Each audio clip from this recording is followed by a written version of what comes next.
So let's be honest here. We all have these well thought out to-do lists that are overflowing with ambitious goals and all these changes that we want to make in our life. We want to start eating healthy. We want to finally get organized and take care of things around the house.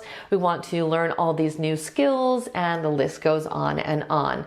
And these aspirations can genuinely ignite a spark within us. We can have really, really good intentions.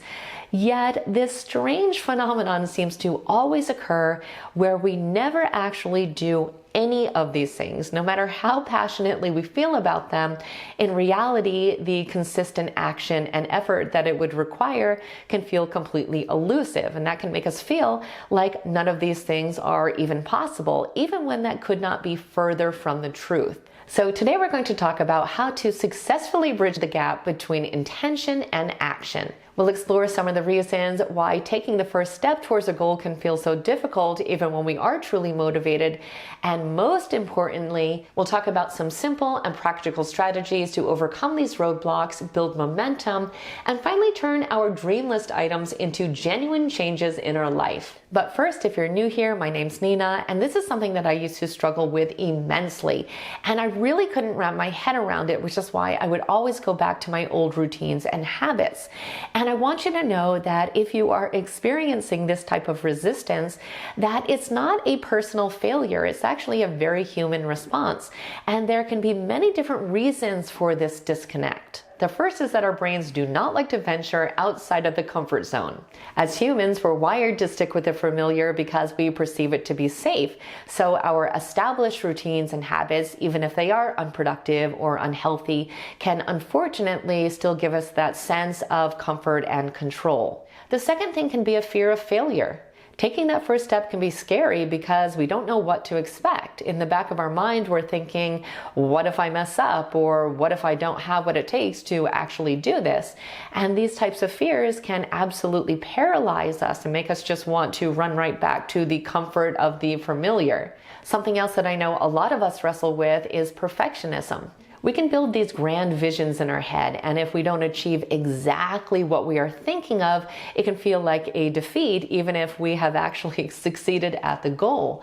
And from my experience, when we aim for this type of flawless execution and we expect way too much of ourselves, all it does is lead to endless procrastination because we have set our standards way too high. Another factor can just be the overwhelm we experience. The sheer enormity of a goal can completely shut us down, especially if we already have a lot on our plate. Most of us get lost in the how even before getting started on the what. And sometimes things can look really great on paper, but when we really start to understand everything that it's going to take to actually make these things happen, it can just feel like way too much. So if these are the types of things that have been roadblocks for you, you are not alone. And the good news is that there are many simple but effective ways that we can start to break down these internal barriers that make it a lot easier for us to turn our goals into reality. So let's go ahead and talk about some of these strategies that we can use to help get us moving in the right direction. Now, the number one thing is to just take that first step, whether you feel ready or not. We're always so busy torturing ourselves thinking of all these excuses why we can't get started. But if we would just take the tiniest of steps, it would break the inertia of inaction and actually start to create momentum. When we do this, we shift our mindset from someday to right now, and once we begin, that fear of the unknown starts to disappear, and we replace it with a sense of accomplishment and the realization that progress is possible. Of course, we're not going to know exactly what we're doing at first, and it doesn't mean that all of a sudden the goal magically becomes easy, but we cannot complete a goal unless we actually get started. Something that has helped me a lot personally is to jump right into the fun part of whatever I'm working on. This way we can become interested and invested in a task before even attempting to try to tackle the tricky parts. I think this works because once you're in, and from that point you can simply try to figure things out as you go. Another thing that can really help is to break down big goals. It is easy to get intimidated by the big picture, especially if we're already feeling overwhelmed. So we can help ourselves out by taking this goal and chopping it up into little baby steps that we can realistically accomplish. This is going to give us a sense of progress and make the overall task seem a lot less daunting. Now, something else that I found to be really helpful is to actually schedule time for the goal. I've said this before, but we have to start treating our goals like an important appointment if we want our brain to ever take it seriously.